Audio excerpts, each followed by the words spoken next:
Assalamualaikum warahmatullahi wabarakatuh. Dewan Juri yang terhormat serta para pemerhati konstitusi yang budiman. Perkenalkan, kami tim debat konstitusi OASE 2023 dengan saya Ayu Novita bertindak sebagai pembicara pertama. Rekan saya Fitri bertindak sebagai pembicara kedua dan Wahid Nasir bertindak sebagai pembicara ketiga. Yang pada kesempatan kali ini kami menyatakan sikap secara tegas, lugas dan mantap menyetujui mosi perdebatan hari ini, yakni hak warga negara asing melakukan pengujian undang-undang terhadap Undang-Undang Dasar Negara Republik Indonesia 1945. Dewan Juri yang terhormat, limitasi konkret atas mosi perdebatan hari ini secara esensial akan kami tegaskan bahwa pemberlakuan atas hak warga negara asing mengajukan judicial review hanya dapat diberlakukan terhadap permasalahan yang universal dan tidak berkaitan dengan substansi yang hanya dimiliki oleh warga negara Indonesia. Dewan Juri yang terhormat, jika berbicara mengenai hak asasi manusia, sejatinya kita harus lebih berhati-hati agar tidak menyentuh dan merugikan hak asasi manusia orang lain.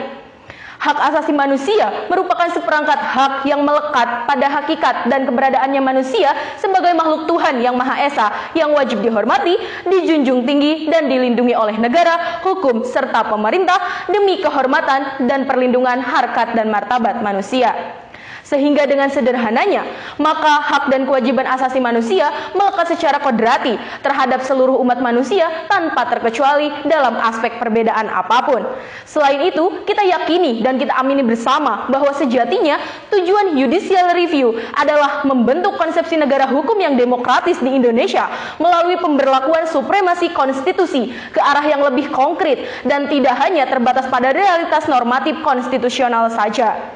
Sehingga pelarangan terhadap hak warga negara asing untuk mengajukan judicial review sangat tidak layak untuk diterapkan karena telah menciderai hak asasi manusia dan tidak sejalan dengan supremasi konstitusi yang diberlakukan di Indonesia, di mana konsep supremasi konstitusi Indonesia menerapkan konsep mekanisme check and balance integratif yang sederhananya merupakan konsep keterlibatan setiap orang untuk memberikan kritik dan penilaian atas undang-undang yang telah disahkan oleh Dewan Perwakilan Rakyat bersama dengan pemerintah. Sebagaimana yang telah kita ketahui bersama bahwa keterlibatan Indonesia sebagai salah satu negara yang meratifikasi ICCPR dalam Tata Hukum Nasional Undang-Undang Nomor 12 Tahun 2005 menghadirkan suatu konsekuensi atas 3 kewajiban tegas yang harus dilaksanakan oleh negara, yakni melindungi, menghormati, dan memenuhi hak asasi manusia.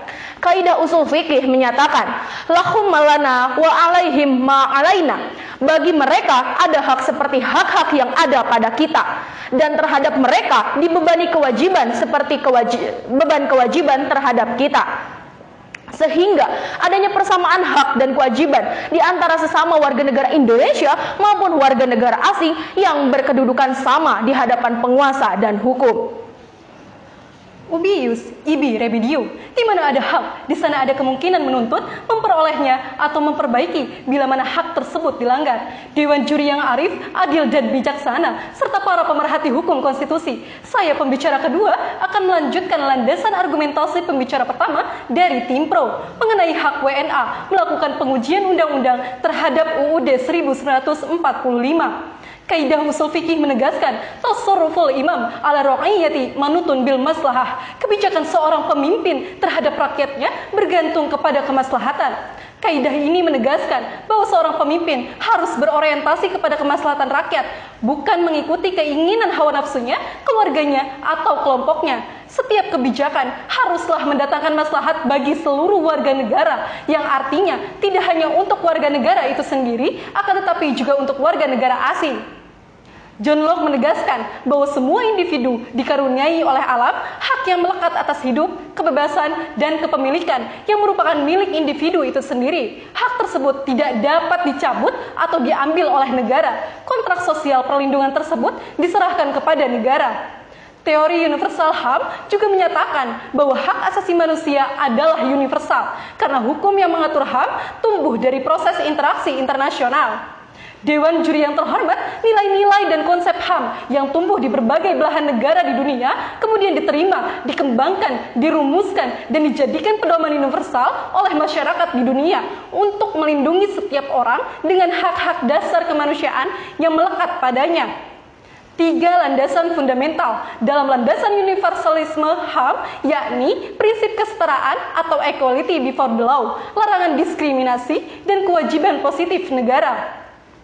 Prinsip kesetaraan adalah hak fundamental dari konsep HAM. Prinsip ini meletakkan ide tentang suatu pengakuan bahwa semua orang terlahir bebas dan memiliki kesetaraan dalam HAM. Prinsip larangan diskriminasi semua manusia adalah setara. Seharusnya tidak ada perlakuan yang diskriminatif yang dilakukan untuk mencapai kesetaraan.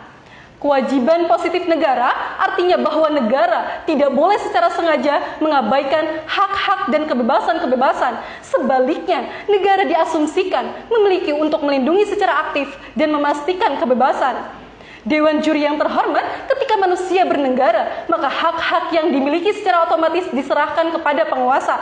Dan begitu juga dengan WNA yang masuk ke Indonesia. Mereka harus tunduk pada peraturan yang menimbulkan sebuah kewajiban yang harus dijalankan. Begitu juga ada hak yang seharusnya WNA dapatkan, termasuk melakukan judicial review terhadap UUD NRI 1945. Allah Subhanahu wa taala berfirman dalam surah An-Nisa ayat 58. A'udzu billahi minasyaitonir rajim. Bismillahirrahmanirrahim. Wa idza hakamtum bainan nas an tahkumu bil adl, yang artinya, dan apabila menetapkan hukum di antara manusia supaya kamu menetapkan dengan adil. Secara jelas, surah ini memerintahkan bagi para penguasa pemegang kebijakan agar dapat menetapkan sebuah hukum yang adil tanpa membeda-bedakan. Profesor Satjipto Raharjo menegaskan bahwa hukum progresif merupakan hukum yang dibentuk untuk manusia, bukan manusia untuk hukum. Maka dari itu, kelahiran hukum bukan untuk dirinya sendiri, melainkan untuk sesuatu yang lebih luas, yaitu untuk harga diri manusia, kebahagiaan, kesejahteraan, dan kemuliaan manusia. Ketika terjadi permasalahan di dalam hukum, maka hukumlah yang harus ditinjau dan diperbaiki, bukan manusia yang dipaksa untuk dimasukkan ke dalam skema hukum.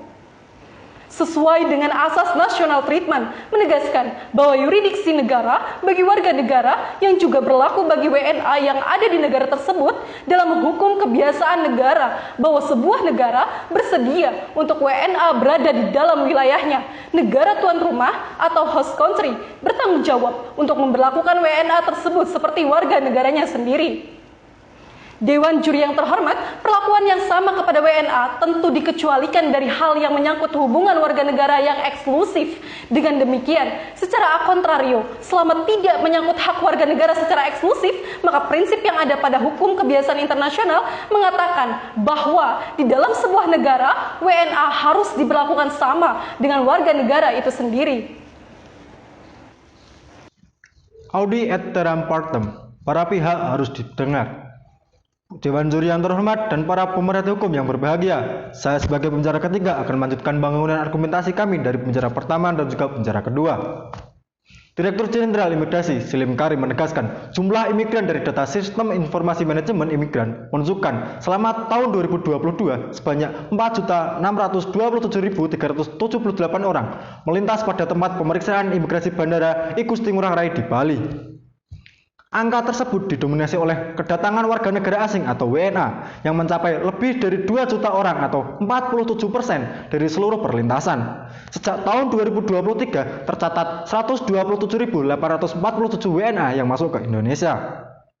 Beberapa warga negara asing pernah mengajukan permohonan ke MK, yakni perkara nomor 2 PU5 2007 dan perkara 3 PU5 2007.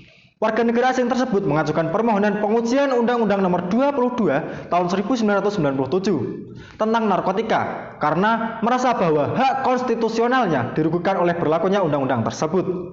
Selain itu, Dewan Juri yang terhormat melalui perkara nomor 137 PU 12 2014 Akbasi Cika, seorang WNA yang mengajukan permohonan pengujian Undang-Undang tentang Mahkamah Konstitusi, Akbasi Cika telah dirugikan karena permohonan PK di tingkat pengadilan negeri maupun tingkat kasasi ditolak. Dari beberapa pengajuan judicial review ke MK menegaskan bahwa adanya potensi kerugian konstitusional yang dialami oleh warga negara asing, sehingga constitutional loss itu bukan hanya dapat terjadi pada WNI saja, namun juga kepada WNA. Meski putusan MK yang diajukan oleh warga negara asing tersebut tidak dapat diterima berdasarkan pasal 51 ayat 1 huruf A Undang-Undang MK, namun dalam putusan tersebut ada 4 orang hakim konstitusi yang memberikan dissenting opinion-nya, yaitu Hakim Konstitusi M. Laika Marzuki, Ahmad Rustandi, Harjono, dan Muarar Siahan. M. Laika Marzuki menyatakan bahwasanya upaya pengujian terhadap pasal-pasal dalam undang-undang yang terpaut the matter of life and death tidak adanya hambatan termasuk bagi orang-orang yang berstatus warga negara asing atau WNA, karena hak untuk hidup merupakan basic right yang tidak dapat disimpangi oleh undang-undang.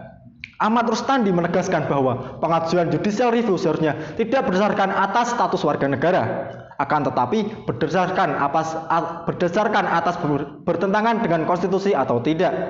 Sedangkan Profesor Harjo membedakan antara undang-undang yang diperuntukkan khusus warga negara asing dan khusus warga negara asli dalam kaitan pengujian Undang-Undang Dasar terhadap Undang-Undang Dasar 1945, mengingat sebuah putusan mahkamah bersifat erga omnes.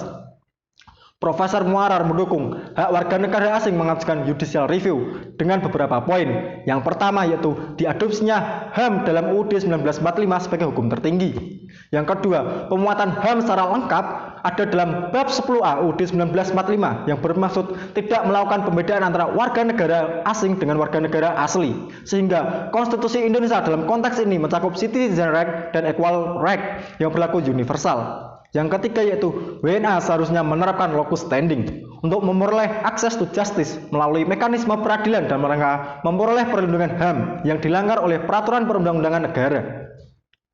Eksistensi hukum bagi warga negara asing dalam konteks pengajuan permohonan judicial review dalam perbandingan ketatanegaraan dapat dilihat dari praktik negara Mongolia, negara Ceko, dan negara Jerman yang mengisyaratkan terpenuhinya salah satu sendi negara hukum yang demokratis atau equality before the law. Secara prinsipil, negara Mongolia memberikan kedudukan hukum bagi setiap warga negara untuk berhak mengajukan permohonan dan mendapat informasi mengenai pelanggaran konstitusi. Negara Ceko pun sebagai negara dengan mahkamah konstitusi yang baru di dunia menjamin eksistensi hak WNA dalam judicial review melalui ketentuan Part 2 Constitutional Court yang memberikan hak WNA bahkan bagi perseorangan yang berwarga negara ganda, dalam hal ini pengajuan petisi. Jerman pun menerapkan basic law untuk memberikan kewenangan besar bagi warga negara asli Jerman dan warga negara asing untuk dapat menjadi pemohon dalam perkara pengujian undang-undang apabila hak-hak dasarnya dirugikan atas berlakunya sebuah undang-undang.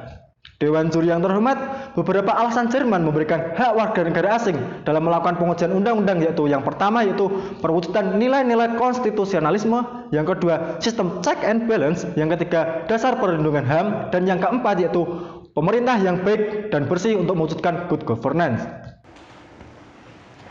Maka dari itu Dewan Juri yang terhormat, dalam rangka menghasilkan perdebatan yang konferensif, maka kami telah mendudukan mosi pada hari ini secara yuridis, filosofis, dan sosiologis. Kami mendasarkan argumentasi kami menjadi 4 secara eksplisit. Yang pertama, pelarangan terhadap pengajuan judicial review oleh warga negara asing telah bertentangan dengan asas dan prinsip hak asasi manusia sebagaimana yang telah tercantum pada pasal 28D ayat 1 Undang-Undang Negara Republik Indonesia 1945, pasal 2 DUHAM, ICCPR, dan Undang-Undang Nomor 39 Tahun 1999 tentang hak asasi manusia. Yang kedua, pelarangan terhadap pengajuan judicial review oleh warga negara asing juga telah bertentangan dengan arah paradigma pembangunan hukum yang ada di Indonesia yang semula hukum pembangunan menuju hukum progresif. Yang ketiga, hal tersebut juga telah bertentangan dengan kaidah usul fikih dan maqasid syariah sebagai sumber hukum Islam yang ada di Indonesia. Keempat, berkaca pada beberapa negara yang memberikan hak pengujian kepada warga negara asing untuk mengajukan judicial review.